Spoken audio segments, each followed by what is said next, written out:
right, guys. Well, if the reports are true, Tesla has actually lost their lead in the global market for EVs. I know you guys have been upset with me with some of my Tesla takes lately, calling me a Tesla bear. I don't know what I'm talking about, whatever the case is. And I completely understand, guys. A lot of you guys know you hear the truth without the hype. That's exactly what I'm here for. And sometimes I don't think everything is all roses and sunshine and Elon poops gold nuggets and stuff like that. Sorry, I just don't think that way. But I'm a shareholder in Tesla. I'm a Tesla bull long term. And I absolutely believe that Tesla is going to be the leader in EVs over the long run. There's no doubt in my mind. But Wall Street, of course, has a completely different narrative. So let's kind of break that down specifically.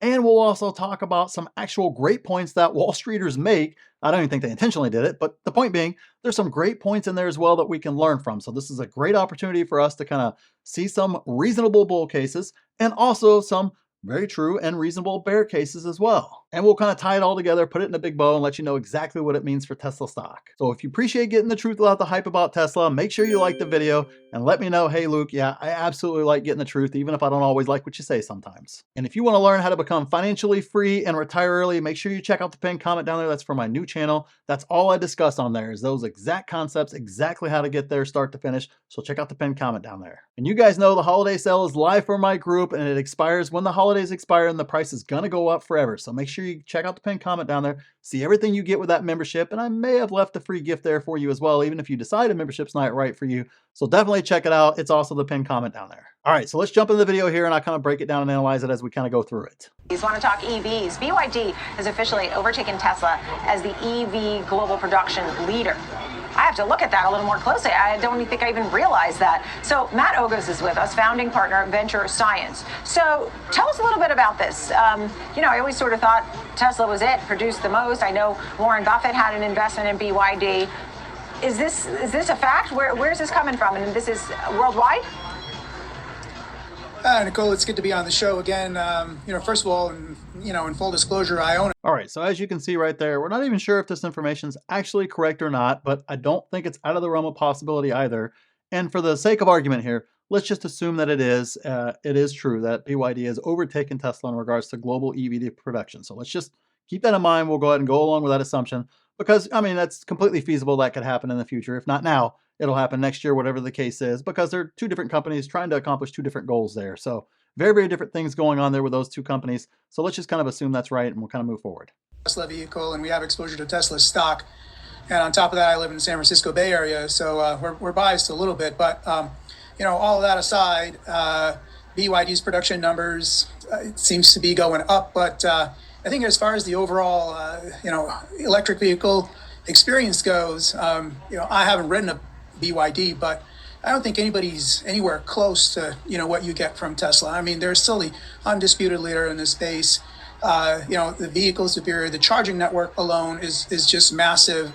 They sell in many, many countries, not just the United States, whereas BYD is predominantly in China. And so, all of that combined, we do see BYD sort of being one of the key players in the space. But as far as leadership goes, I mean, we look for best of breed companies, both in the private. That's kind of called dancing around the questions, all that is.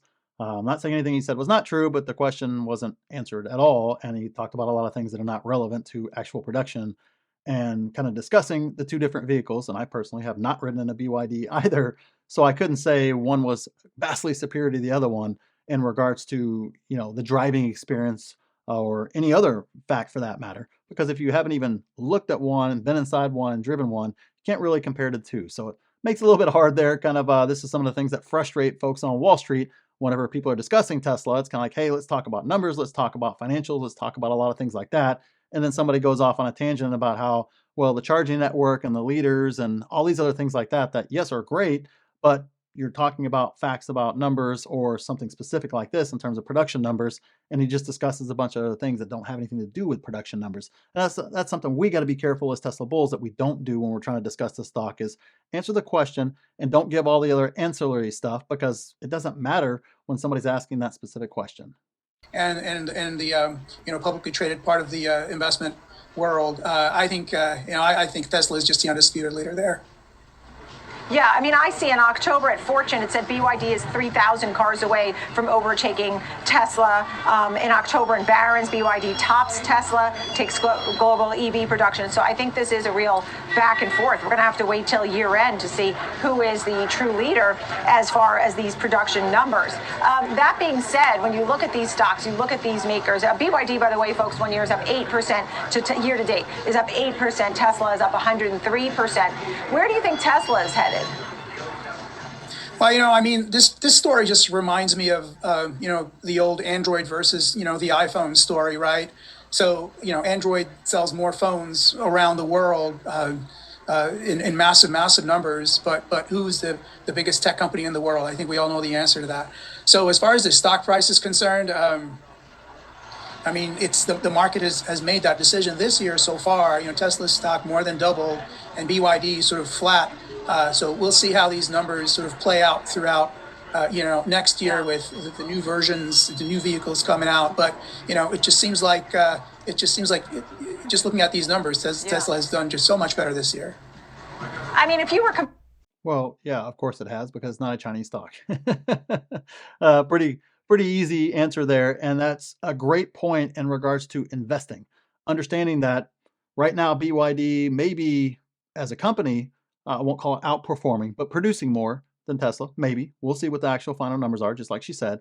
But in regards to stock price and which stock you want to be in, those are two completely different questions with completely different answers. So I thought I did a good job there of kind of letting you know, hey, the market told you where they want the money to be. And of course, if you're given an American, Tesla versus a Chinese automaker, yeah, that's probably where you're going to see more of a return in the future. Comparing the two, I mean, sort of being a user, I know you own a Tesla.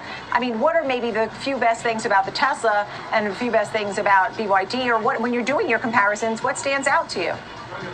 Yeah, I mean, so, last time I was on the show, we compared Lyft to Uber, right? We talked about the Bertrand duopoly situation where the products are exactly the same and the consumers are drawn to, a lower price product. Here, in this case, the situation is very different. The products are not the same at all. The products are very different. What I know about BYD is really what I've learned through my own research. Beautiful designs inside and out, no doubt about it. Tesla's experience, to me, at least for where we are here in Northern California in the United States, just the sheer number of charging, the superchargers. That's why I bought a Tesla. I've recently driven from here down to Los Angeles, never had charge anxiety or, battery anxiety or what have you. And one time I charged in the middle of a beautiful olive orchard. So they're putting these supercharging stations at, the most unexpected places. It's completely a different experience than pulling up to the old gas station, and filling it up there. And so, all of that just adds to the overall experience, not to mention, what you see in the inside of the car, the console, and the ease of access and what have you. Yeah, he really likes the charging network thing. I like it from a financial standpoint. But if you've never driven a BYD and you've never driven around China, how would you know that it doesn't have that you have range anxiety in China like you do in parts of the U.S. here? I don't know. I just one of those questions right there. I think that one would have been a better one for him to just lean into more of the financial aspect of the charging network and how it's going to benefit Tesla long term versus the actual experience, given the fact you can't make a fair apples to apples comparison with experience when you have no experience in the other vehicle. So just kind of one of those things right there that kind of irks me. And I know sometimes that tweaks Wall Street folks the wrong way and kind of turns them negative or sours them on Tesla, because he had a great opportunity there to show the value in the charging network. And he never showed you the actual value in the charging network. He just gave an example of driving from San Francisco to LA and how he didn't have charge anxiety without ever giving a apples to apples comparison to BYD and their product and the network over in China. So just kind of one of those things there that I wanted to point out. Rivian stock jumped this week. AT&T plans to use Rivian's EVs in a fleet. And she looks really annoyed that he doesn't answer the questions. With some big news, you had a Lucid car inside Saks Fifth Avenue in their big Christmas display here in New York City. So there's definitely a battle for eyes and purchases, right? Tell me about some of the others. What's jumping out of you in a good way that we may be talking about in 2024? Of course there is. I mean, Rivian makes a beautiful vehicle as well. From what I understand, they're selling it at a loss, so that's not a good place to be. The reliability of and the availability of just charging stations, had been another question. But it is a popular vehicle for sure. Lucid, I haven't ridden in one just yet, and I hear it's a nice, smooth ride. I mean, there's a shift, no doubt about it, towards electric vehicles, and I think at some point the internal combustion engine vehicles are just going away, and so in that world there will be not just one but more than one players. Tesla appears to have started sooner, and they have a head start. Others are catching up. The economic benefits both for the companies and the consumers are massive, and so this is the direction that the automotive industry is clearly taking now. As far as Ford, GM, and whoever else, what they're going to do to catch up, and that writing's still on the wall. We'll see. But as for now, as I mentioned, Tesla is the clear leader. Yeah, and last but obviously you have the Cybertruck, and they have 2 million pre-orders on that. They're expecting at least 40% to actually stay on board and get that Cybertruck. And while some people may think it's unattractive, if you bang your shopping cart into it, it won't dent. But the big picture here, the final words on this group, and this is my real question to you. I mean, Cybertruck's great and super fun, but do you really think EV demand will continue in the same way? I mean, we had Tesla talking about slower growth overall. I mean, they've acknowledged they sort of went through their biggest growth period. Is EV demand dying off a little for the next 10 years? Are people sort of sick of it, or no? I don't think so. I mean, these numbers from quarter to quarter, and keep in mind that there's macroeconomic factors in play here too. The interest rates are high. Most people pick a car based on what they're able to pay monthly. Like everybody wants to keep their monthly payments low. So that would have an impact on the total demand, undoubtedly. But I don't think the demand for electric vehicles is going to go down anytime soon. I think it's going to keep increasing. Anybody who drives one and once gets the experience, of the convenience of the charging, just the overall, and not to mention, once you start driving one after a while, you really feel a sense of pride in terms of driving a super clean green vehicle, and everybody seems to be on board with that. All right, so we'll go ahead and stop the video there.